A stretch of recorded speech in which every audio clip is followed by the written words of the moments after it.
getting you back on 9/11. I just went ahead and pressed record just because I've been. Do you ever run into somebody? And I think you're younger than me, but like there's people around my age, like I say my age to like 40, that when you talk about it, like it's kind of like unspoken that everyone knows 9/11's like kind of bullshit and stuff. Mhm. Like, but you ever like meet somebody that like still believes it, you know, like Yeah. like the party line, you know, Mhm. because I had this one guy talking to me. I think he thought he was saying something like cool, but it was so incoherent when I actually stepped back and thought about it. The guy was like, I'm he's like, yeah, I mean, like, he's like, I tried to get into those 9/11 truth or conspiracies and stuff. He's like, but honestly, it was probably just, you know, our enemies, you know, in the Middle East because of like what we did and you know, whatever, like all these things. He goes, my thing is like, I just hated that it started a war. And I'm like, well, if you believe that's what happened, wouldn't that start a war? Like I don't get how you'd be like, they did it. They straight up like caused a straight up insane attack, like spectacle, blew shit up, like hundreds of people dying, and then like, but we shouldn't like, no, we shouldn't do Can't nothing. take that last step though. No, like, you know what I mean? Like, be the bigger man, you know, like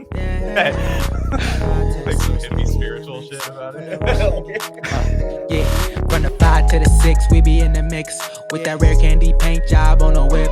I need food for the kids, money for the rent. Fuck a lockdown, baby, I can't do that shit. And I don't never vote, cause I'm fucking broke. And either way, I know the police ain't gon' leave me alone. On a plane by the visit Glen Rock, need crypto told me I should bring the Glock with me. So I packed up my piece and I'm sliding. Cause we might get caught up in a riot. Middle finger Trump, middle finger Biden. Fuck a left, fuck a right, is you riding? Know you love to see it, dudes rocking. Ain't no politics, baby, we just talking. From the birds to the bricks, we be in the mix with that rare candy paint job on the whip. Who you with?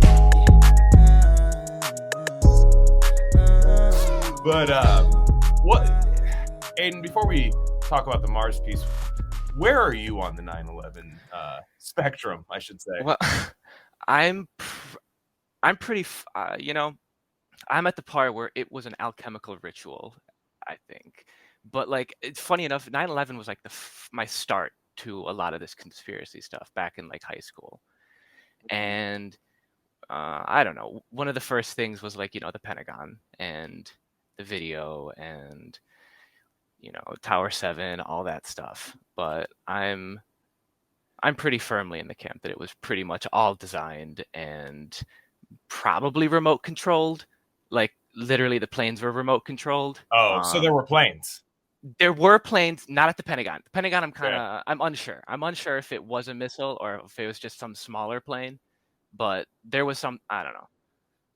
There were planes, so I'll give them the planes. Yeah, because that part's where I get weird. It's like I'm just like, all right, I understand that Stanley Kubrick could simulate space, and I understand where we could possibly get conspiratorial with Hollywood having access to something, then you know the Department of Defense is going to have something even crazier. I just have a hard time believing they simulated the planes. That's just where I'm at. I'm like, no. I 1000% believe that there was just a straight up controlled demolition inside there. But I think you're right though. So you, like, because I'm like, I still feel like it would be tough to get someone to actually fly the plane into the building because like you'd have to tug the heartstrings of religion at the same time. Like you'd have to be like, hey, bro, like this is a whole psyop, but like you're a true believer, like as far as blowing up. And they didn't seem like true believers either with what they were getting up to in the CIA safe houses that they were staying in. So you know, they weren't devout. They wouldn't be considered devout Muslims in their home country, I wouldn't say. So I don't know how willing they would be to fly a plane and do it for a god that they probably didn't believe in. Something about flying that plane, man. Maybe it just gets you closer to Allah. You know, you're just like, hey, man, like it was my calling. And no, I doubt it. I highly you doubt get 1,000 feet up and you have an awakening, maybe. yeah, exactly. So, Aidan, you're back. You recently. Now, first off, Aidan's written for our Substack before. He's been on episodes before. Most recently, the Paranormal Summit, and with J. David Osborne and Scott. But you also have written. You've been on the first ever Gain of Fiction, right? Which was pretty. I think a lot of people still don't know that. You're on the first ever Gain of Fiction where we did Jurassic Park, and but most recently, you wrote a piece with Cy, part of the Bob's Red Pill thing. Basically, it's on our Substack, and let me see, make sure I got the title of it. It was, oh yeah, I should know this off the top of my head, but it's Mars Files Volume 1 and Other Space Oddities. Now, you were in charge about a lot of the Mars section of this, and we talked about it a little bit on the Paranormal Summit, but I think it's insane. Right now we have Elon Musk. He's cooled off on the Mars stuff. Has he not? I feel like that was like 3 or 4 years ago. He was really high on the Mars. He was pretty high on it, but he's probably going to come back around. There's some interesting tie-ins with his name Elon and the history of Mars with like Werner von Braun and stuff like that. We're going to get you right back to the episode, but I just wanted to let you guys know of a few other things we offer at Rare Candy Industries. We have a Substack with free and paid subscription options. Free subscribers get access to all written content. That includes Bob's Red Pill. That's the best thing going on the internet right now. Trust me. Paid subscribers get full access to our premium episode feed. And that's just every episode we don't necessarily want to share with the general public, if you know what I'm saying. Again, that's rarecandy.substack.com. We also have merch. That link's a little long for me to say right now, but go to the description, go to our merch store, and find a shirt that's right for you. We have Rare Candy shirts, Dr. Bronner soap label shirts, Rishi mushroom shirts, all types of stuff there. Check it out. There's got to be something for you. And lastly, check us out on social media. On Instagram, we're Rare Candy Pod, but on Twitter, we're at Rare Candy Pod 1. All right, enough of that. Let's get you back into the episode.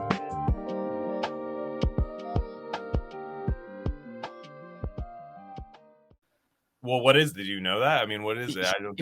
I've heard it, but I don't think our listeners know. He wrote a book called Werner von Braun, first off, was a Nazi that was brought over to help with our NASA program to like get us into space, get us onto the moon and all that stuff. And he wrote a book back in, I don't remember when it was, but he wrote a book called Project Mars, and it was about this like Martian space colony that essentially forms in the future.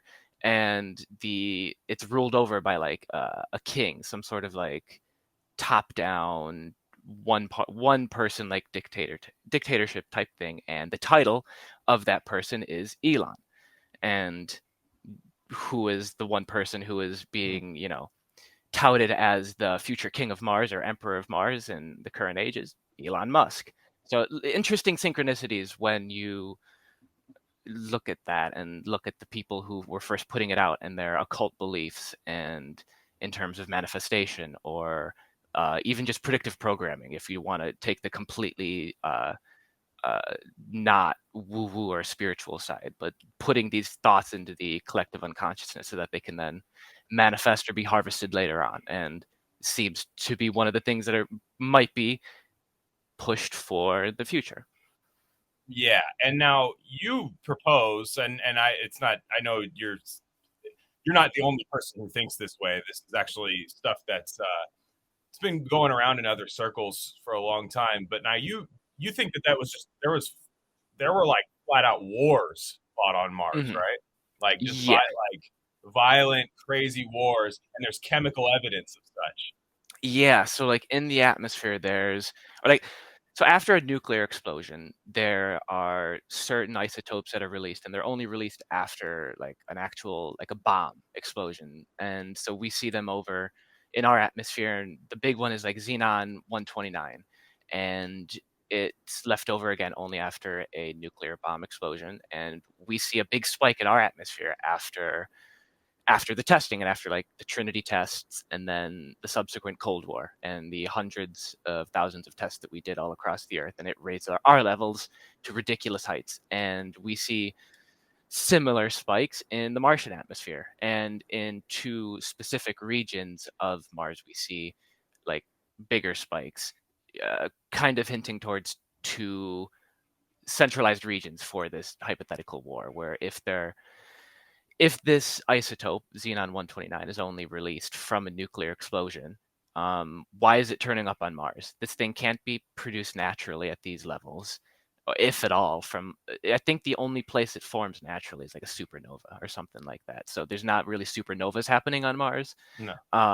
So there had to be some other cause for this spike in the atmosphere, and a lot of people think that it was a nuclear war. And when you tie that with the ruins that are all over Mars, you see, I mean, right around the face, there's a huge, like, mile-long wall by it. There's pyramids. There's a 5-sided pyramid that points to a bunch of other features, and this is in the region of Cydonia. And then there's another region with a bunch of ruins, and I think one of the Mars people, Mark Carlotto, named it like the city, and it was over in the, funny enough, NASA named it the Atlantis Rising region. Kind of weird that they continually name all of these Martian and space things, linked it with Atlantis. Kind of weird, but don't look into it at all. Yeah, so that's I guess that's I want to talk more about this, but like just for the Elon point, it's like he knows all this shit, right? Like he has to. Yeah, there's no way, because he's so tied in, and all of his companies are essentially entirely funded by the U.S. government, by like the DoD and DARPA and stuff like that. So there's no way that he isn't getting tied in with all this stuff. And the Starlink satellites, like, he's seeing and knowing all this. There's no way that he's not, there's no way that it hasn't even been tied in from the get-go. Like, truth be told, with how central of a figure he is. Yeah, no, I hear you. I think he's probably like, oh, and Sai, he's gonna hop on in just a sec, but like he said that the toxic dust that hurts the human thyroid gland is on Mars. So it's kind of an interesting. How'd it get there? How did it get there? And yeah, how would you travel? Because it's like we're trying to figure that out right now. I mean, yeah, according to NASA, we can't get past the Van Halen belt still. So right. So what? I mean, I guess what I'm saying is like, look, we know that people can remote view Mars. We know you can remote view just about anything, but people have seen certain things on Mars. There was the Richard Hoagland report that showed the face, right, on Mars, and got NASA to essentially admit that they were doctoring the original blurred out, kind of pixelated, horrible picture that they had originally released. That was either doctored or intentionally, muddied, and all that. But how crazy do you think it got? Like, how do chemicals travel like that? You know what I mean? Like, if we have to do it somewhat psychically, or whatever woo-woo thing you want to do, we in order to see Mars or to even do anything, because we've already been told we can't travel there. How do you think those chemicals go across? Like, that's kind of crazy to me, that if the human thyroid on Earth can be poisoned by that, it's very odd. Yeah, that's very odd. I just how do we, like, I don't know, like, because that's always my issue with like this Richard. I'm sorry, is it Grusch? No, David Grusch. Yeah, the Grusch. David Grusch, I think, or David something Grusch. Like that. Yeah, the thing with him right now, I don't know anybody that I trust that thinks David Grusch is like cool and good or anything. Like, so it's kind of weird when you start seeing people who have always hated space stuff, always hated alien stuff. They kind of like rub it in your face, because they're like, oh, you don't trust the government? Well, the government's telling you about aliens now. They're going to make it like COVID. They're going to make it like this. They're going to make it like that, which I don't disagree, but they're like rubbing it in my face as though this was the one that got me. Like, oh, I agree with the government now because it told me about aliens.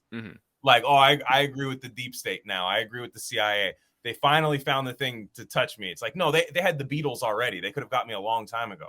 Like, I didn't need another thing. But like with the Grusch situation, he's talking about like physical contact. Like, what is it? The little boat there, or like it was like a boat shaped thing there. I can't remember what it was. Like, I don't remember fully, because I don't know, man. He's full of so much bullshit with his stuff, and he has like a spook whispering in his ear the whole hearing, and all of his he's got such weird links. And the fact that like real whistleblowers end up dead, like people who actually whistleblow on like who were talking about this shit back in the 90s, or talking about the deep underground military bases, or talking about the off-planet thing, the what is it, the off-world fleet or off-world officers list, like Gary McKinnon. Like those people actually get fucking silenced or killed or like tossed in prison. Yeah. They don't get brought in front of Congress.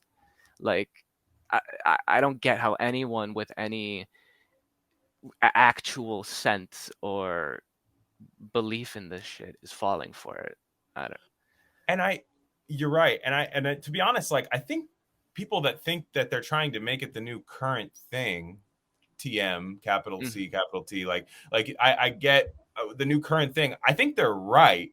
I just don't think it works because like the average late 90s like lib kind of liked aliens. You know what I mean? Or like libertarian, like kind of like libertarian, kind of like free thinking person. Like I feel like a lot of them were like, you know, into the X-Files, things like that, like certain things culturally. But I don't think our software, like our hardcore AI software updated libs of 2023, I don't think they're into aliens at all. So I think the only thing that it seemed to be for were people like us. It was kind of like a bear trap for us.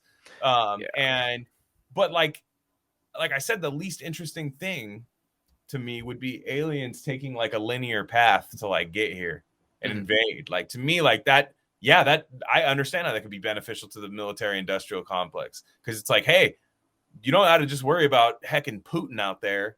We got Gleep Glorp is coming over here from he's a gray, and he's coming over here in a ship, and it's like, look, dude, if we don't get an extra whatever you guys have been sending to Ukraine times a million, if we don't get that type of money, what do you guys think is going to happen? I understand why people think that is kind of like a psyop being gone, but it's like I don't know. I think the problem is you roll that out after COVID.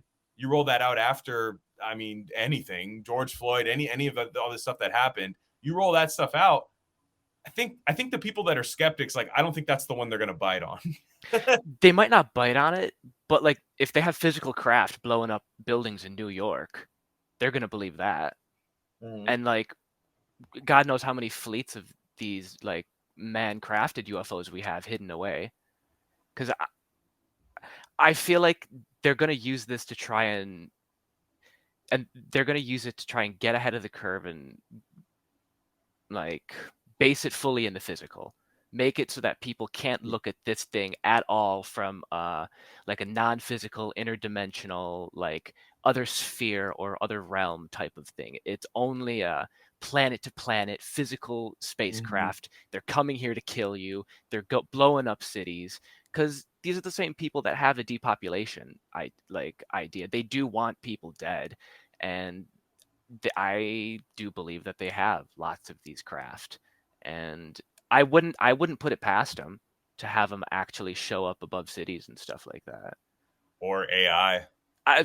Yeah. The thing is, I don't even think you have to like have them on deck. I get that. That's the crazy part to me. Is like you don't need that even. Yeah. So I've been tripping out lately. I've been watching, like I love 2001: A Space Odyssey. I think it's a masterpiece. Like I like truly, anybody who like sneers at it from a conspiracy perspective, it's objectively amazing. It looks so better.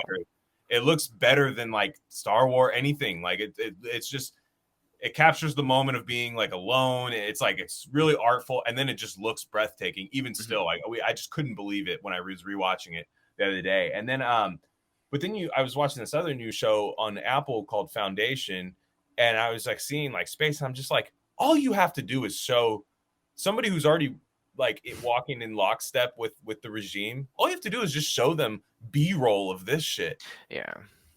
And then with like an alien that's like, actually, I don't like Planned Parenthood, you know? And then guess what? They're gonna burn these guys. They're coming from other galaxies. These are Trump voting aliens. Actually, these are aliens. We thought it was Russia that got Trump in. It was actually aliens. Yeah.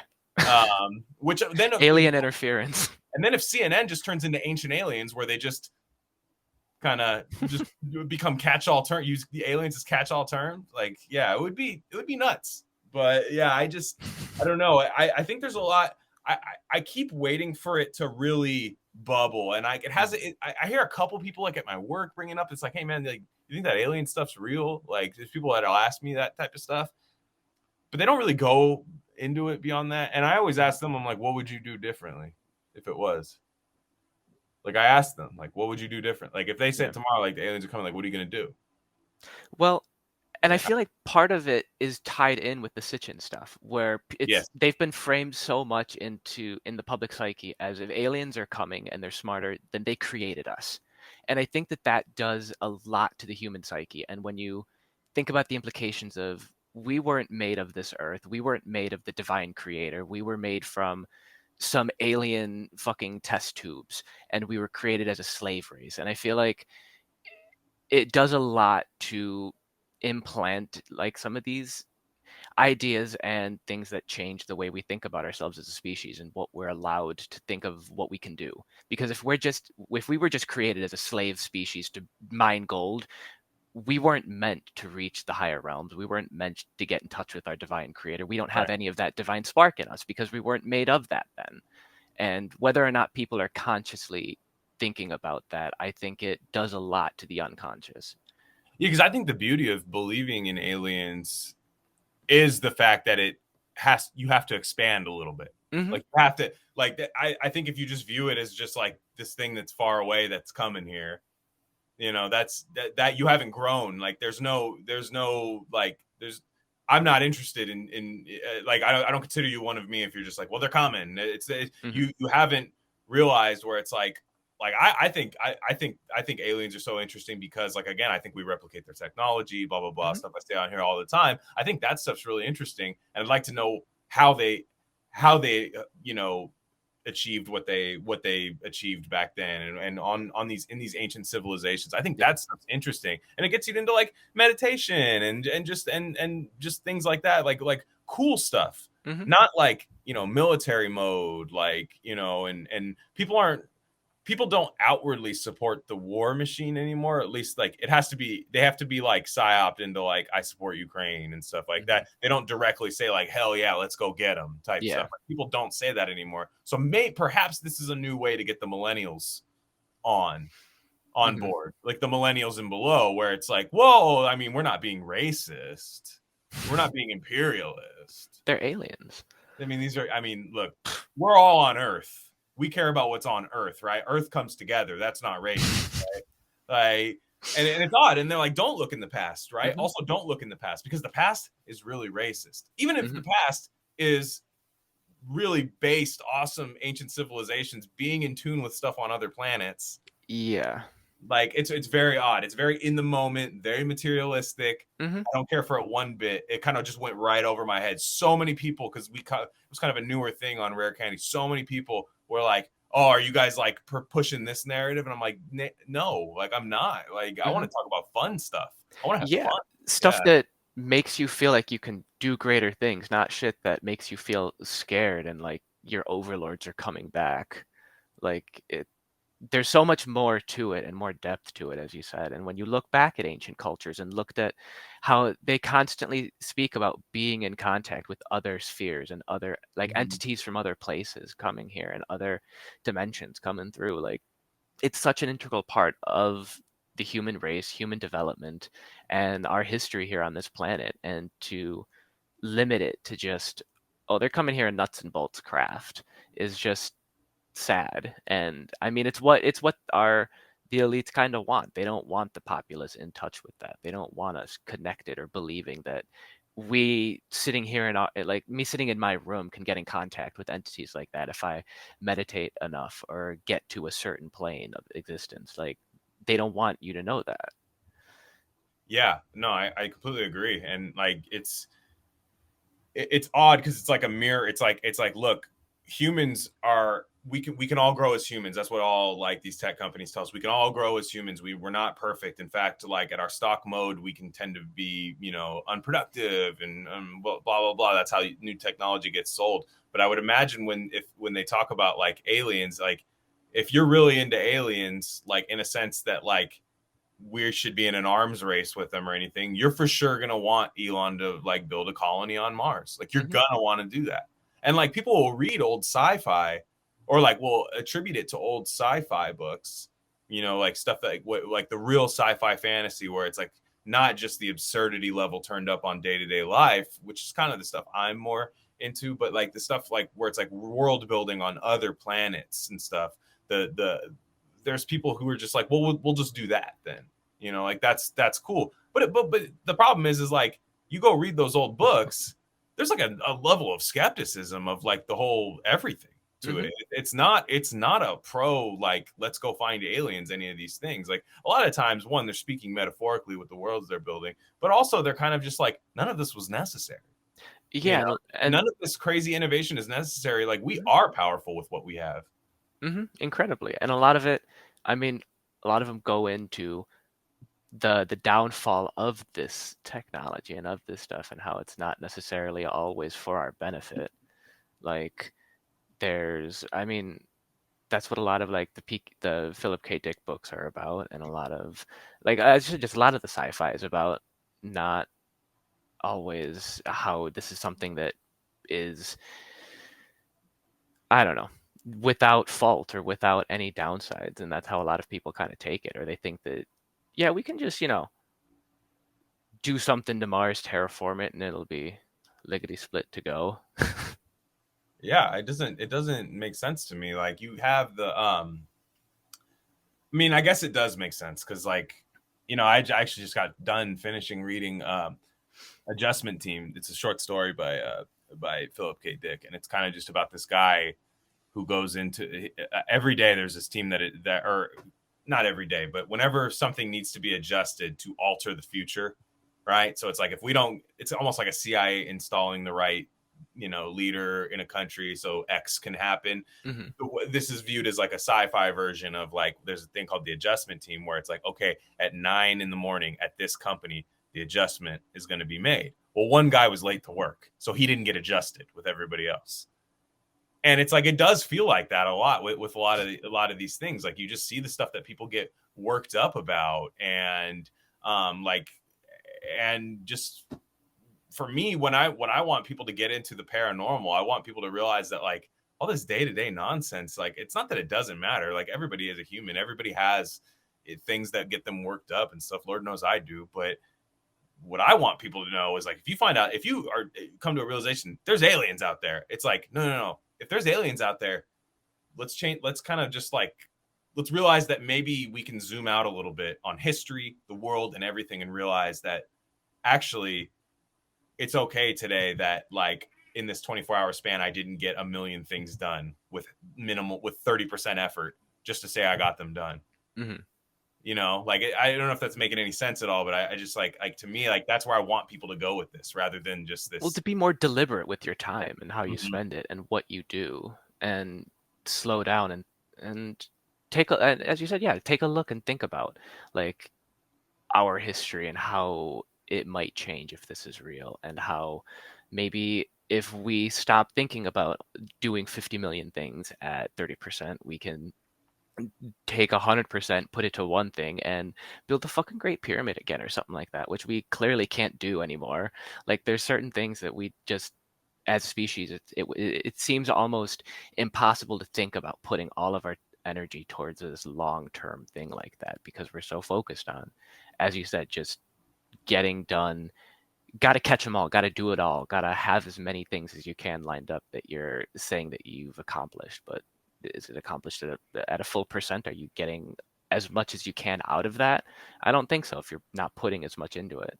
No, it's like and speaking of which, you brought it up, like the pyramid, like that is so crazy. Like people just don't build that. We can't build that shit again. No, some of that shit, like how, oh my God, the Great Pyramid is one of those things that I don't see how someone can't sit down with like an engineer or a construction person and lay out the actual logistics of the time, the amount of blocks, the size of these blocks, the weight, some of the chambers and the pathways, and how there are these, again, multi-ton blocks that were brought in, I'm pretty sure like after it was completed, moved through these things, put into place so that it can like close down and drop on these passageways. Like how the hell was this done? Yeah. It boggles the mind the more and more that you look at it. And even if we probably have the technology to do it now, but we would completely botch it up.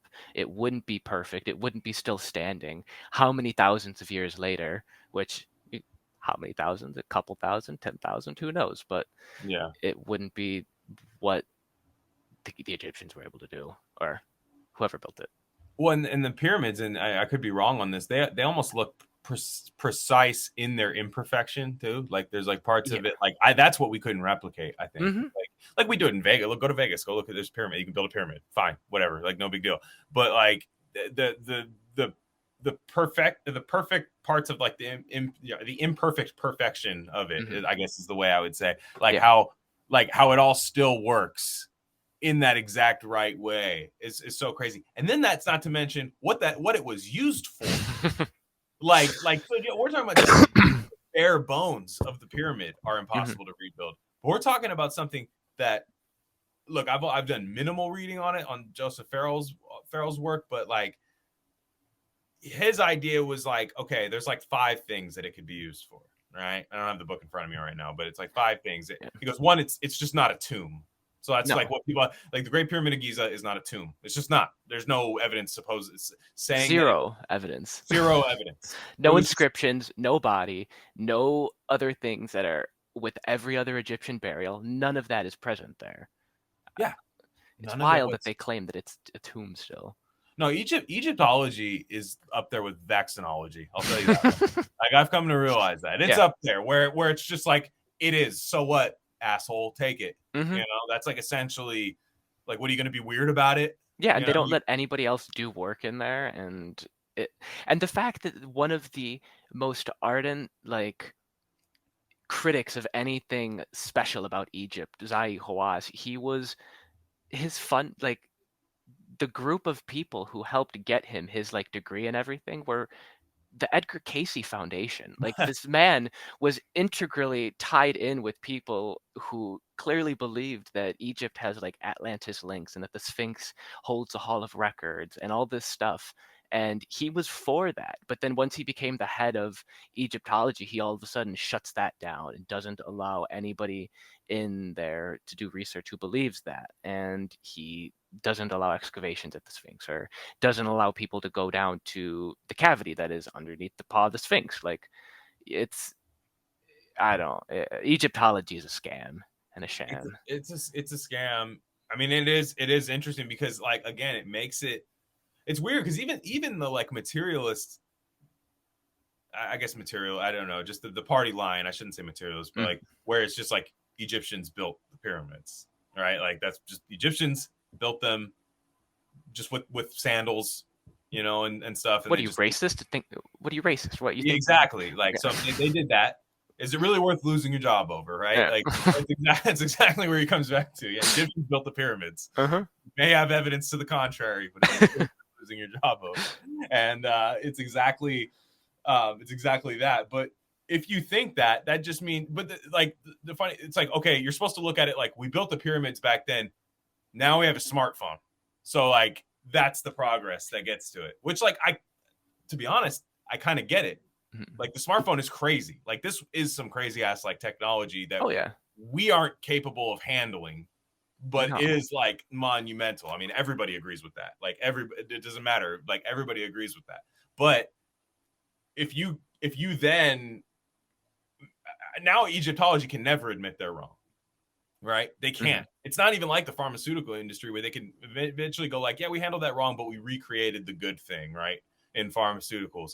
Like we've created Paxlovid now. So don't trip off of all the other treatments. They can at least do that. You can't do anything with Egypt. You got to be like, nope, they built it. Shut up. Well, like you have to say that. Like, and it's like a Jenga block. Once you pull that out, so many other things start to collapse. Because if that's older, or if that's a handover civilization, then maybe those myths from Sumeria, maybe we should take another look at that, or maybe we should take another look at the Vedic myths of, again, these gods living amongst us. Like it truly makes you think about everything else different once you take out that Egypt block. And that's why I think that they are so against even questioning that, and why, I mean, honestly, why Gobekli Tepe it's so far in the past that they it doesn't even affect that tower. It's something that they can say, oh, they built that, but it was just hunter gatherers, and don't think about anything else. Don't think about how it gets worse, how the oldest stuff is the best. And same with Egypt. Why is the oldest built stuff the best? You're not allowed to question that. Well, then you have to also reconfigure the idea of history, world history, and stuff like that. You have to completely scrap world history and like start over. Yeah. People who wrote books along line in lockstep that were getting, prizes and all these things, those books are out the window. I mean, there's a lot of people that lose stuff. Oh yeah, a lot of angry people too. Think about that. Like, and the fact that these Egyptologists and a percentage of the people writing the books, like, they clearly know that there's questions that could be answered or asked, but they don't want to ask it because, as you said, they're gonna lose their job, they're gonna lose the book deal, they're gonna miss out on their entire way of life. And if I'm a doctor that knows what I'm doing isn't right, I do have to realize, like, do I like golfing every weekend? How much do I like that? How much do I like this car? Do I want to be like a weird Twin Peaks Dr. Jacoby guy instead? Like, is that better? In my opinion, yes, but whatever. We're built different. But the what I was getting out to with Farrell is just like, it can be like, he says the combinations that it can be of the two things. I tend to go, it's power plant and weapon, right? Yeah. The weapon thing's so cool. Yeah. With the vibrations and how it's not even just like a point and click gun, but it's talk about that for a second in as layman terms as possible. Just the idea, so it's you basically have to get tuned up to it, right? Yeah. So I haven't read his book, but from what I have heard him talk about it, it's sort of, because like every person, everything has its own vibration, own frequency, and if the Great Pyramid was this like harmonic energy generating device, there would be some way, according to Farrell, that whoever built the pyramid would be able to tune in with someone or something's frequency, and the Great Pyramid would not attack that frequency, but kind of like vaporize it, because there's certain things where people have been able to like destroy tumors by hitting something at the frequency of that tumor and dissolving it. That's what Rife technology is that cognitive dissonance of getting the right, basically like almost the right radio station to where it's fuzzy and it kills everything. Yeah. And I think that's what Farrell was talking about. I think so too. Where it's that, where you tune into something's frequency and you just kind of dissolve the particles, just cause the particles to like unbind from each other, and just it's no longer there. And if this was some sort of weapon, it's kind of easy to imagine that whatever society had that weapon there would be pretty powerful and pretty much able to assert control over most of the earth, if you're able to just at any location on the earth tune into a frequency with this pyramid and destroy whatever's there. It's pretty, it's a powerful weapon. And it makes sense that the powers that be wouldn't want, if this is true, they wouldn't want people looking into that or questioning that or imagining how that is.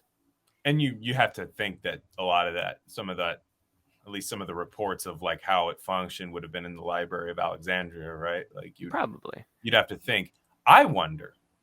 I know it doesn't exist anymore, right? I guess I don't, unless there's a conspiracy theory about that. I'm down. Vatican. I think the Vatican archives might have something like that. They might have some hangover from that. I've been slowly trying to look like Jesus for a while. Like it's almost there. I'm almost there. So yeah, like, but no, I feel like, hey guys, I'm back. Can I take a look? I swear I won't tell anybody, guys. Please just let me in. It's just me. Don't mind these people. Those are the apostles, and these are Francis. Come on, man, you know me. Yeah, these are my fellas. Yeah, these are my fellas. So I'd be you just you do something like that. But no, I can't. I think the Rare Candy Discord needs to remote view the Library of Alexandria and see if the records of what the Giza, what the Giza pyramid actually was. I mean, it can't hurt. It can't hurt. Well, I get, man, maybe it can. Maybe you might activate the weapon. If someone's guarding it, if you know, they have psychic warriors back in. Yeah, because I was gonna say you could remote view some like demonic shit and really fuck yourself up. So it's not. I can't say it's harmless ever. Yeah. But yeah, that's that. But I was just wondering, like, it'd be a task. There's no way they didn't record that. There's no way, with as smart as that society was, that they weren't just like, all right, that's just between you and me, pyramid. You know what I mean? Like, no, we got records, because you have you think like, okay, we've figured out some insane shit that we've done. We've decided we've had a weapon that has like no carbon emission or anything. Like, it's just crazy. Like, this is like a straight up mind weapon that we have. And we're going to need, if this empire is going to go on as long as it's going to go on, we're going to need to like document to everybody how to use it. Because you talk, you think, who is the, I can't the name, the Italian inventor, like he was like the Italian Tesla, the guy from around the Mussolini area. I think Mussolini kind of he got heart attack gunned. I think I can't remember his name. I don't remember what his name was. No, what was his name? Marconi, was it? Marconi. There you go. Yeah. He had some crazy shit like that, like a lot of like cognitive dissonant type like weapon stuff that he was working with. I don't know enough about Tesla to know if he was doing the same thing, because it's like, these guys know, man. These guys know. Like, that shit is way too much of a phenomenon to like, it impresses everybody that comes by, any like true free thinking like innovator or inventor.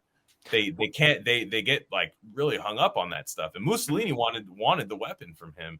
It was a death ray. I believe he was working on like somewhat of a death ray as well. I think it was like there was like a death ray arms race and stuff. And I'm guessing, for the most part, that had to at least be somewhat of a component of it, was this Egyptian thing. Well, interesting about Tesla's death ray, I remember seeing somewhere, and I don't know how, so you've heard of the Tunguska event? I have not.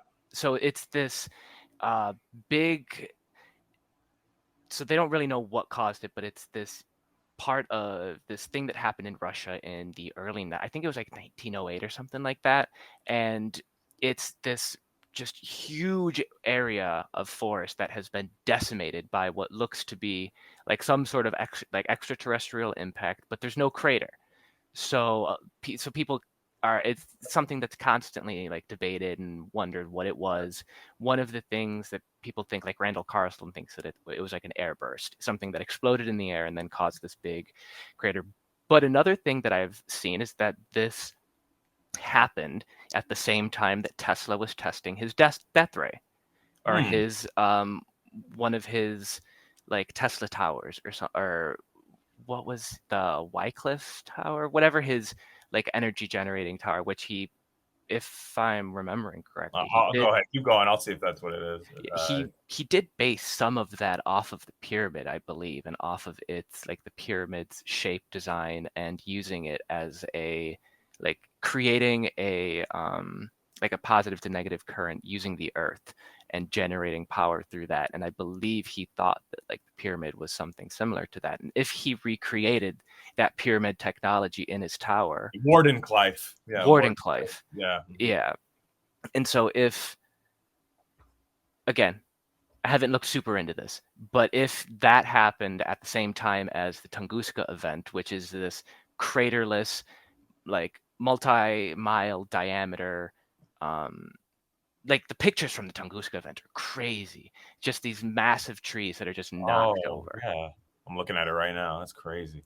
Like, if that happened at the same time that he was testing this pyramid-designed power plant, and if Farrell's ideas about the pyramid being used as a weapon are true, who knows if that death ray, had more truth behind it than, or his tests with it possibly were more successful than people like to believe.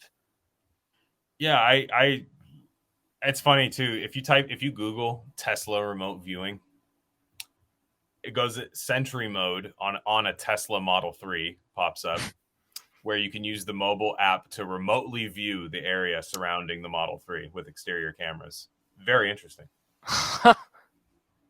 Very interesting indeed. He knows. Like he knows Oh, all this stuff. on his nightstand, he posted a picture on Twitter like a year ago or something, and he had on his nightstand, I think they're called Virajas or something. It's this Hindu like weapon of the gods, which was this little device that was like this big and had like 3 prongs at the end. And it was this ancient weapon that again shows up all across the like any of the Vedic inscriptions and like imagery and Hindu stuff. And we don't fully know what it was, but it was one of those astral godly weapons that they had that, like we know that it was some higher race or civilization that had some advanced technology that was being interpreted by humans in a way. And Musk just happens to have it on his nightstand. Like he knows about this stuff. He has at least some understanding.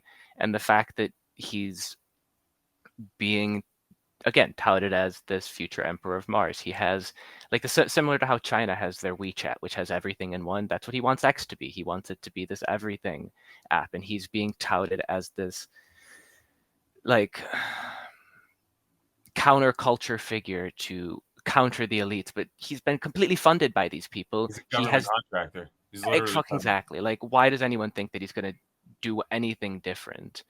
But he's still being, that's what he's being led up to be, and that's what people are fucking buying and feeding into.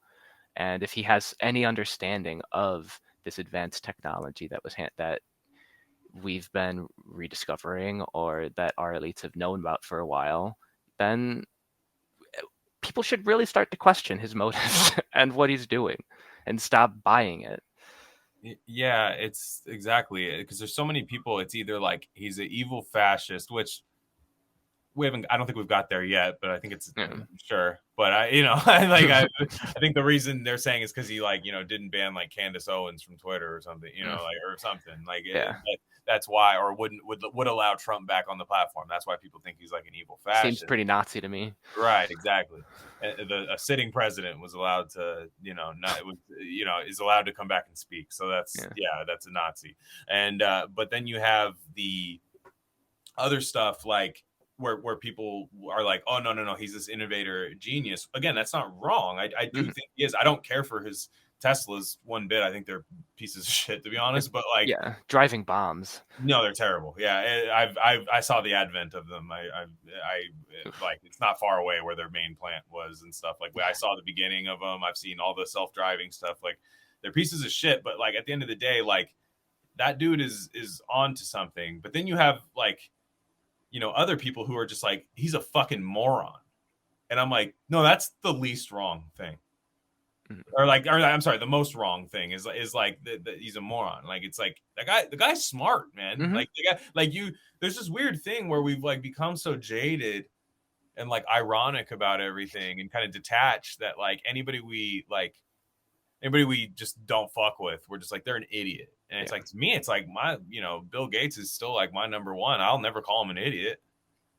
I mean, he knows what he's doing clearly. Like, I mean, he's gotten this far. Idiots idiots don't get to genetically modify mosquitoes and release them in Florida. Idiots don't get to go on public like TV and talk about vaccines, even though you're a fucking nerd who just used your parents' money to, I don't know, man. I hate him, but he's not an idiot. No, clearly not. I wouldn't hate him if he was an idiot. Yeah. That's the thing. If he was just dumb, if he was just like hang gliding all day, cool. I probably think he was cool. I'd be like, hey, party, dude, because all I'd be doing is just hang gliding and like just doing whatever. Like to me, like it's like no, I sense something sinister. I sense the idea that he's realized this is the perfect time to create this all-encompassing platform with this name X. That's just so like it's so like dystopian, the name, just like black buildings with like weird columns in them. Yeah. Well, like really weird Orson Welles shadowy buildings and stuff. Like it has that style that can then just be like, this is where if you want to make money on the internet, you'll have to come here. If you want to live your entire life, look at all the people that said they were going to leave. They didn't leave because he knows they're hooked. right? He knows they're hooked. I don't think he's made the platform better. I mean, I don't think he has net better. I think some people got less suspended and stuff, but he's already cowering to like any big, you know, he's not fighting anybody major right now. I think, you know, the whole ADL thing seems fake, but like, you know, he's not taking on anything that's really that crazy. He's just like, you know, telling MSNBC reporters they're stupid. Like, it's not. And isn't the CEO, doesn't she have like WEF ties or something like that? Oh, she was all part of that big thing. I want to say she was public health, if I'm not mistaken. Linda Yaccarino, I think was her name. Yeah, definitely trust her, guys. It's okay. X is gonna be great. Oh, her maiden name's Marconi. No, I'm kidding. But yeah, no, yeah, she was she was just like global advertising, like, you know, blah blah blah, just like ties in with like every main thing. Yeah, she's just one of those people, and it's just like to me, it's like I think what you want is people maybe like move away from that lifestyle. Maybe don't like centralize your entire life to the internet. I say that as somebody doing this on the internet right now. I understand the irony behind that, but I do try to take myself away from it and still have you know, more meaningful things outside of this, and try to talk about only meaningful things, or at least fun things on here. But you can tell that it's just like people are already trapped in thinking. I mean, Alex Kazemi said it a couple episodes ago. It is the internet is the materialist creating the immaterial world. Yeah, and I think that's what it is. I think this is the horizon to everybody. The internet is the galaxy to everybody. Like, that's it.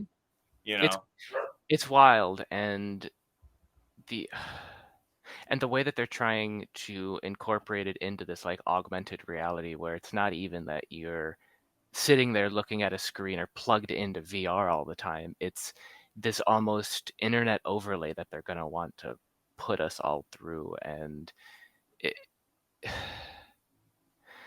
no, it's a prison. Ultimately, it's a prison. And as time goes by, time is different. Like, time is not the same as doing something in real life when you're on the internet. It goes by fast, but you feel less fulfilled, therefore needing to be on there more. You know, like, because you're less fulfilled. I mean, it's a truly, you know, it's kind of, I know it puts you in a trance. It's literally like looking at a scrying mirror, like the old magicians of old who'd go into a trance and look deep into a mirror and come out and feel it like a time distortion and come out with new, different information that we're just looking at a black mirror. What the fuck are we doing? We're looking at a black mirror all day, going into a trance. You try and talk to someone who's like in their phone. You look at them, they're not there. It feels like their consciousness is just back or out or just not with it anymore. Like, no, this is weird technology. And the fact that we probably backwards engineered it from these entities that are arriving here and dropping craft for us. Like, we need to really start questioning this stuff and looking at it with a lens of it's a drug, but at the same time, it's some crazy advanced technology that we can't even comprehend, and that we should literally use at an arm's length away and view it like it's like there's radiation coming off of it, and that you shouldn't spend too much time around it, or else it's going to alter you. Yeah, we're really doing our best to alter people, like truly alter everything, whether it's through you know, a hormone therapy to make you feel like yourself, or through, you know, all types of other things, through the you know, softer versions like the internet, or through other methods, like even just mRNA technology, like just. And it's always the physical. It's never like the non-physical. It's always ways of further like rooting you in this material physical place, and not even letting you think that, well, maybe there's more to me than just this body. Maybe I am a soul. Maybe I should focus on making that part of me feel comfortable and good. Like, there's so much more to us as individuals and as a species that they are limiting and boxing us in and putting us in a material prison by convincing us that all this shit is the only thing that's real. And it's not. Right. No, and you get the I think that's perfectly put. I don't know. Like, I want people to just realize that it wasn't always this way. It's not going to stop here. There's never going to be. There's no stopping the train. I mean, you can hop off, but there's no stopping it. So like, if enough people hop off, though, the train doesn't move as fast, in my opinion. Like, I do think we still have an opt-in, you know, as far as like, maybe we don't need to, you know, like if I get my screen time report and it's a number I don't like I'm like I truly hate myself for it. Like, I'm like, this is bad. Yeah. Like I it doesn't matter what I was looking at. It doesn't matter the base things I was looking at. At the end of the day, I was still viewing it through this weird materialist machine. That's what, like, I mean, look, I've learned information that's really helped me through there. So I can't say it's all bad. Yeah. But at the end of the day, I'm kind of like, okay, I at some point I have to stop even getting the good stuff from here. Like it's I gotta go read some books. I gotta go, you know, do step this, out from the phone. No, I agree. Like when I read something on my phone, I feel like even reading a book on my phone, there's something different versus reading it on a physical piece of paper, in my opinion. Like I don't remember the books I read on there, or like the Kindle books. I don't necessarily remember all of the books I've read on my Kindle as much as I remember my paper copy ones that I read. Yeah, and I totally understand the function of a Kindle, especially when living spaces get smaller and smaller and smaller as we move towards globalization, where it's like, that's why you get like Marie Kondo telling you, like, you don't need any of this. This doesn't make you happy, you know, like all this, all that type of stuff. I still think she was the first ever media person of the Great Reset. Marie Kondo, the optimize your space lady. I don't know. For some reason, I think it all started there. I don't know. But with the Kindles, I think it's so interesting that you bring it up. Is I was just thinking about the other day, like Fahrenheit 451, right? Like everyone's read that. It's just the idea is like you would never have to like burn books because you just hand people a Kindle and change the books. Like, you don't have to ever take a blowtorch to the library. Like there's just no reason to, unless you want to make a statement, make a scene. But all you gotta do is just, here's your Kindle and here's your new book. I was listening to an audiobook for Mickey Spillane, who's very misogynist apparently back in his day, and you know, misogynist detective, hard-boiled detective writer. His first book, called I the Jury, is like on Audible, and it's 5 hours long. He doesn't write anything over like 300 pages, but yet every other book that's on Audible, which is the same as Kindle, every other book on Audible is abridged. It's got this scared libtard, this weird libtard corporate focus grouped word, abridged. And it's like, abridged for what? It's not a long story. Yeah. It's like a 5 hour audiobook. Like it's nothing. Like I'll get through it. And it's like, no, it's abridged. Trust me. There's stuff you don't need. Don't worry about it. And it's like, you know, whatever. It could say anything in there, right? But it's like this idea that, you know, we've just, whatever we put on the screens, like we're not in charge of what's on the screen, like almost ever. Like no, and we off put our memory to these things too. And that's a good fucking point. And when you off put when we do that and mix that with like the Samsung came out with this new technology of like erasing someone from photos and shit like that. And think about that. If you don't have a actual memory bank in your head of your life, all you have are photos on your phone. Think about how easy it would be for someone, some entity, some power, some group to go in there, edit your photos. And if that's the only way you remember it, you don't have any actual memory. All of a sudden, what they change it to is what happened. That is the past. They're able to change what the past is, change what you're able to think about for the future, and use these devices, use this weird like augmented reality as like a manifestation machine for them to create things and recreate the past. And it's scary. And when you're able to do that, or things with the Kindle, if you download a book, who's to say that they can't go and edit that book while it's in your library? 100% do. They 100% do. I mean, Roald Dahl's collection's getting picked over. I mean, it's not going to be just him either. I mean, it's not. It's never just like, oh, this old children's book, it's for kids. We just want kids now to have. I mean, I don't agree with that anyways, but I could see a much more sinister application of that method, just with the precedent set by that, where it's just these young people or whoever, these random companies that bought, you know, this artist's work that died, you know, like Dickens or whoever, like any of these people, like you can just well, it's your work now, so you guys can do whatever you want, and you can put like transgender people in like Charles Dickens books, just whatever. Like, Wait for them to touch Crichton. Wait till his stuff gets. well, open. that I'm at least they're gonna have to AI the episodes of these. They're gonna, which I'm sure they could, because I'm covering every single one of his books, every single one of them over a while. After a while, like I will cover every single one of them. I have them. I do audio. I will use audiobooks for rereads, and also like with Gain of Fiction, what I'll do if I'm covering a new author, what I'll do is I'll try to find audio of a couple short stories while reading a big thing. But like at the end of the day, I might still end up buying the short story that I listened to on the thing. Oh shit, Psy came through. Yeah. But yeah, the like I want to still make sure I'm like, is that what he wrote? Is that what he wrote? What I'm listening to right now? Like, who knows, right? Like if you tell me a story that happened to you at work, and I go tell my wife the story of what happened at work, even if I don't want to like change your story, subconsciously I will, just because I'll never repeat it exactly the way you said it. Yeah. So it's just like now you have people who, again, with this elite overproduction that we do right now, where you have all these people with English and literature, random college, 6 years in college of like something that doesn't have any jobs. Well, jobs just got created. You're editing Roald Dahl. That's what you're doing now. And like now you have a job. Now we're creating fake jobs for fake degrees.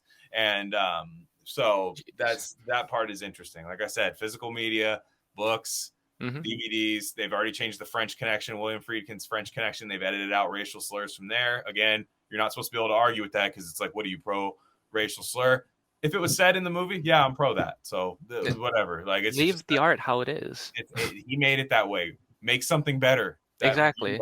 Like authors authors and like create like film directors, like they have a reason for putting these things in, especially like if you're trying to get something across, or like the period pieces. Like that's another thing, like all these recreations of period pieces into trying to portray a period of history as something that it wasn't. It's a way of, again, manipulating your mind, manipulating history, manipulating the way that you think about things and what reality is. And if they can get away with it, they're only going to get a bigger head with what they can do and what they think they can do.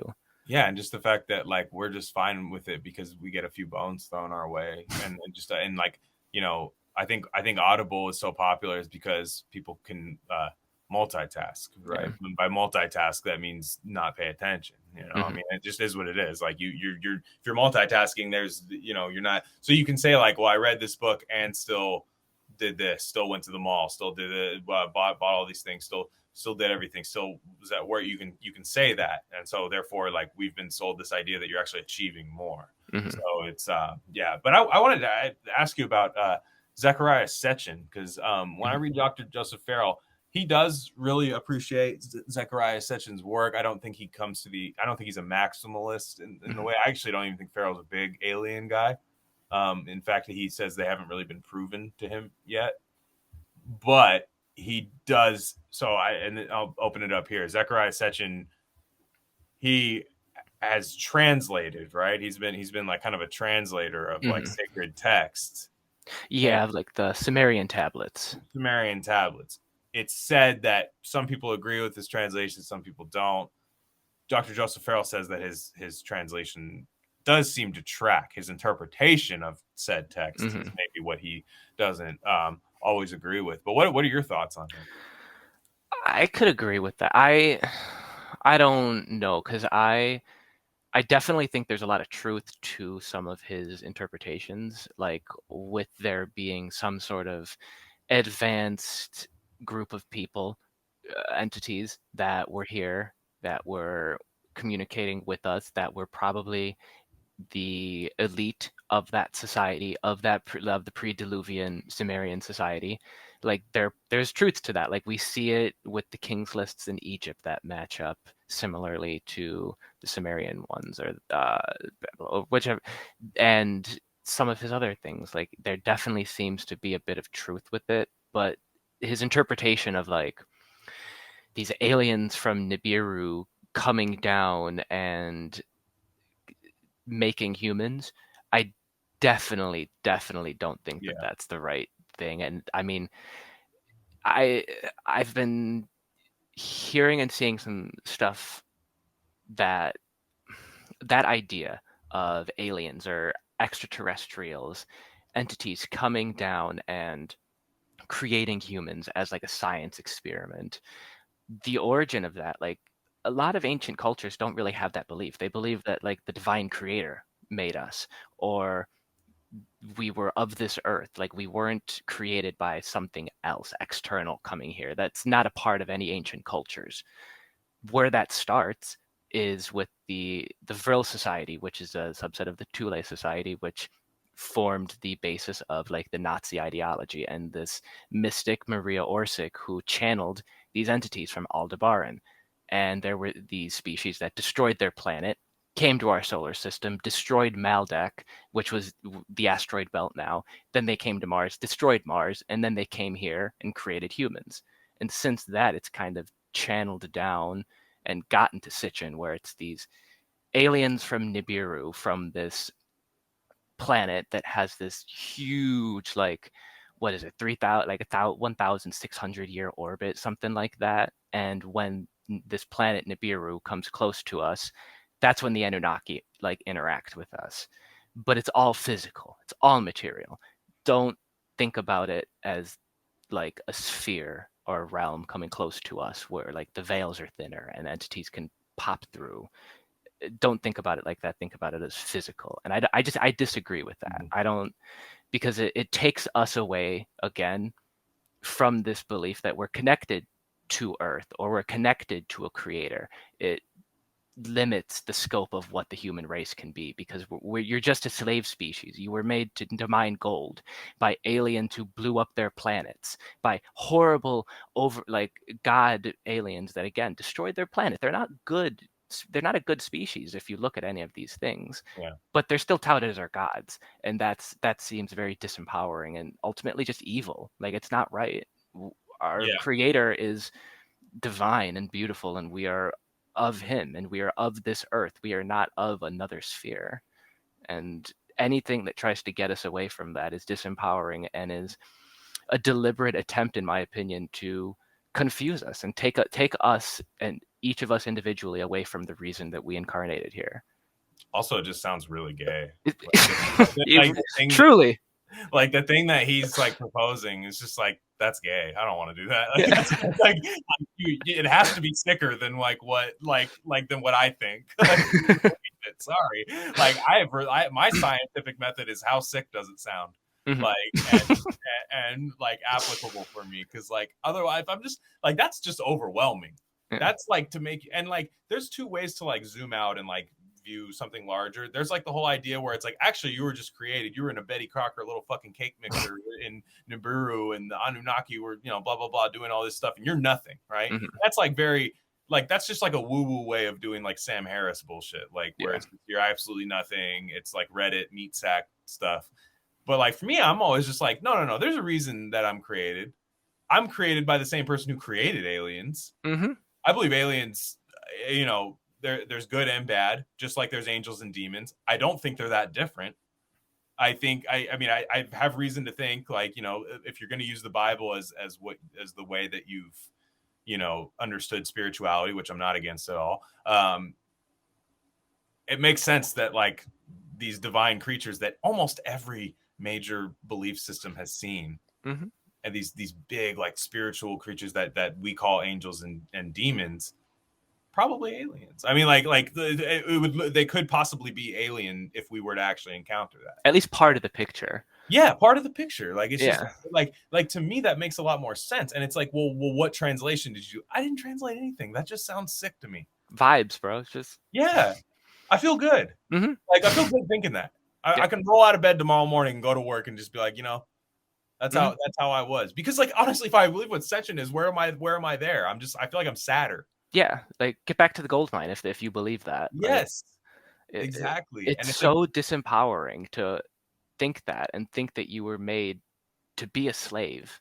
Yeah, you're nothing, so be a part of something, essentially. Like, or like, basically this big, you know, industrial machine that I'm creating. Like you could be a very small speck to that, and as opposed to, you know, whatever else. Like it's disheartening, like the way that goes. But like, you know, again, like, and that goes to like translating. Like you can translate something and get it right, but Sechin clearly had a narrative, like that he needed those texts to fit, and I think maybe that's where his criticism comes from. Like I know a lot of kind of like new agey Christian thinkers really just obviously don't vibe with him, because they're kind of like, that's, you know, yeah, maybe that's what that said, but like who are you to interpret it, right? Yeah. So and yeah, I think it's interesting. And like, what do you think about Gnosticism? Again, I think that there is a lot of good material there. And I think that what a lot of the early Christian Gnostics were trying to do, I see a lot of value in. But then when you look at like our current technocratic AI elite, like that's clearly a Gnostic movement. So they clearly have this belief that of trying. How is AI Gnostic? In my maybe less AI, but they're like our elite trying to get these immortal bodies. They're trying to stop incarnating. They're trying to free themselves from that cycle, which is sort of what the Gnostics are trying to do, using gnosis, using information and knowledge.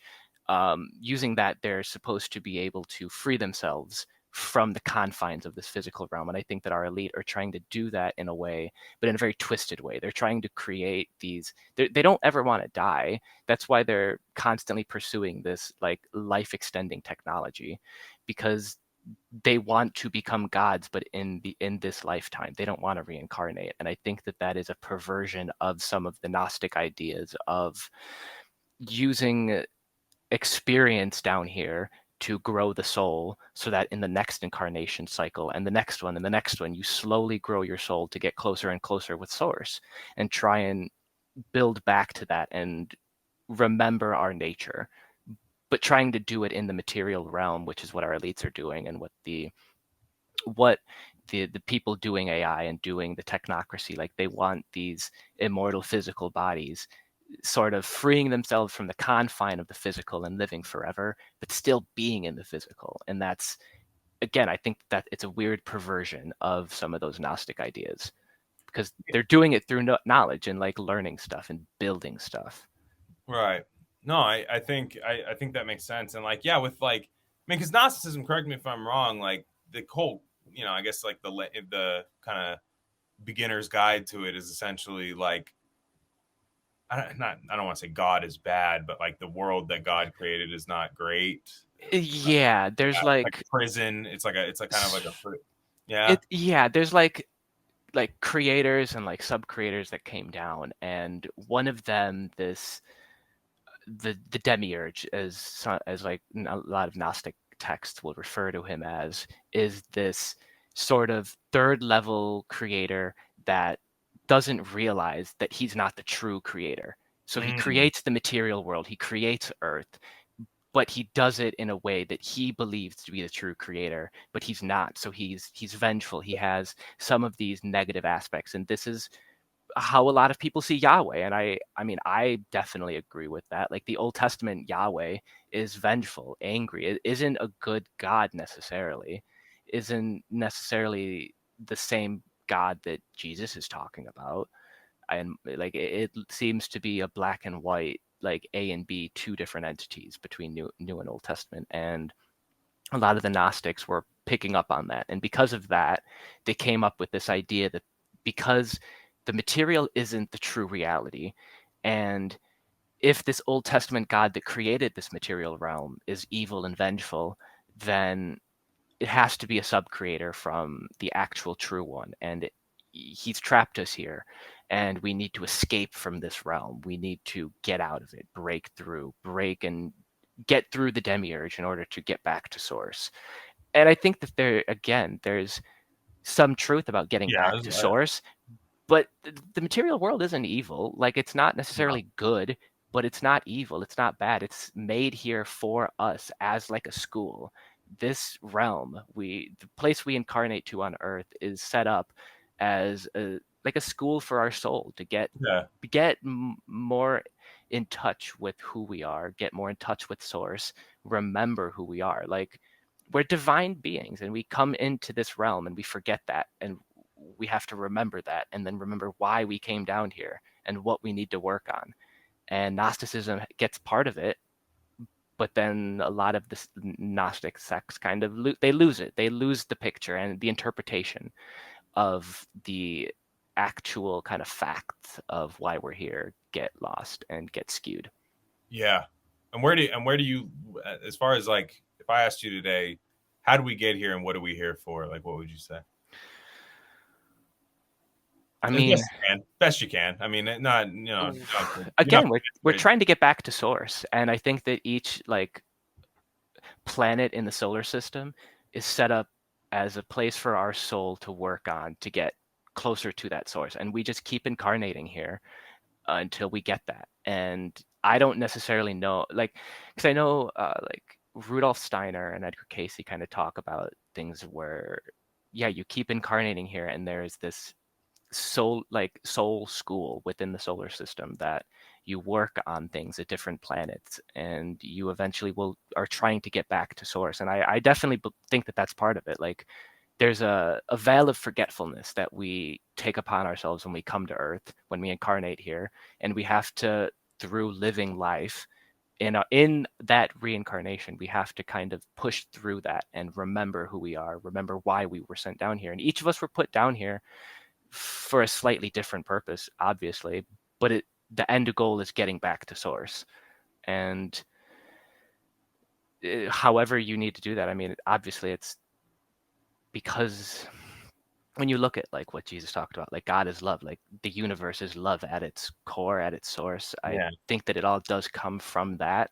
And so coming down here, you need to show that love. You need to show love to others, and through that love, grow and change and grow your soul to get closer to that Source, that oneness. Yeah, because so much of it, like, I can see a hang up with Gnosticism, and someone who believes in this, I don't consider myself an enemy of that belief, and I'm still definitely not fully understanding in full understanding of what exactly they believe in. But like, for me, it's just like, I think a lot of people can fall into a line of thinking where it's like anything bad happens to you then becomes you kind of thing, because this happened, it's all just like calcification and baggage that's there. It happened to you for a reason, therefore, weaponize it again, kind of this thing, because you're in a prison, right? You're in a prison. The world itself is not good. I disagree. I actually think the world is good. I'm not anti-human, but I know that humans can be the architects of its destruction. For humans, not the world. Two different things. Yeah. And I understand that. But for me, it's just like, when bad things happen to me, a lot of times you have to realize that is a test for you to still realize that the world is good. Right. And it's like, yeah, of course, there's unspeakable things that happen.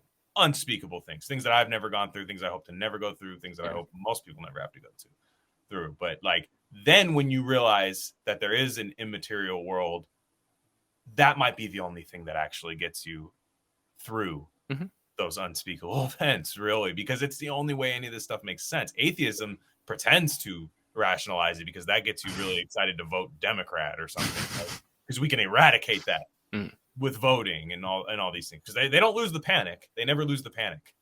It's not, I would respect atheists if they just were like nihilists. Like, I would respect them a lot more if they just were like, actually, none of this shit matters because nothing happened. Yeah, because if you take it to its core, I mean, that is like what atheism kind of tells you. It should be, but it's all an accident. None of this matters, and just don't have any belief or want to do anything great or better, because fuck it, just feel good. You're here to feel good, so go and do stuff that makes you feel good. Yeah, and it's so it's not right. It's anti-human. It's anti-human. I know, and that's my thing, where it's like I can see all those those are roadblocks that a lot of those paths run into. I think the roadblock my path can go into is kind of just like, I don't give a fuck about that, because I honestly gave a fuck about way too much shit before like that wasn't helping me. It was almost like compulsively, like I was doing it to just have an activity a lot of times. And when I realized was like, there's actually only a few things I really care about, is when I became more productive. I didn't lose my work ethic. I didn't become lazy. So it's like, I know that this feels right. Do I have everything figured out? No, but it feels like there's another level to it, that it's not like one of those things where it's like you look back at something you're building, you're like, oh fuck, that piece was wrong, I got to go all the way back. I don't feel like I'm at that right point now. I think I already did that. I think I did go back.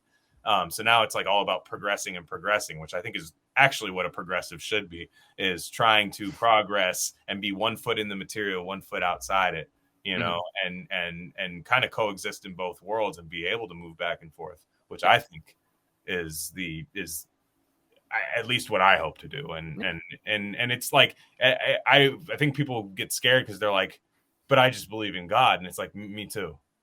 Like me too. I'm with you. Like, I do see with a lot of, organized religion, I do see a political angle to a lot of it. So it's like, there's the hardcore, like, this is how you govern a country through like organized religion. It's like, I don't know.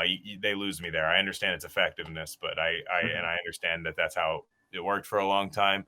But for the most part, I do agree with the end result. Like, we're here from God. That's what happens. There's nothing above it. There's nothing above that, and which I think it's. And that's where I think people lose the difference between having like religious leaders versus having leaders that have a belief in the non-material. Like, as long as you don't have these atheistic leaders that base all their decisions on the material and only on this physical shit, you're only going to get one side. Like, you're only going to get one-sided answers. You're only going to get half of what you need. So you need some people that are at least informed with a spiritual lens, with a belief in the non-material.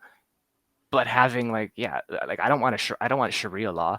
Like, I wouldn't necessarily want to go back to the Vatican States. Like, none of this stuff sounds good, but just as equally, I don't want to live under some like the atheistic leaders that we have now. Like, they're just as bad, just in a different way. No, I don't like the way that the atheistic kind of materialist leaders are, because it feels like there's this ticking clock above your head where it's like, okay, am I right or am I wrong? Or do you want to take the chance because you're going to die at some point? And do you want to, I don't like that. So, but anyways, man, thanks for coming through. Again, everybody check out that piece on Mars. It's rarecandy.substack.com. Bob's Red Pill number 10.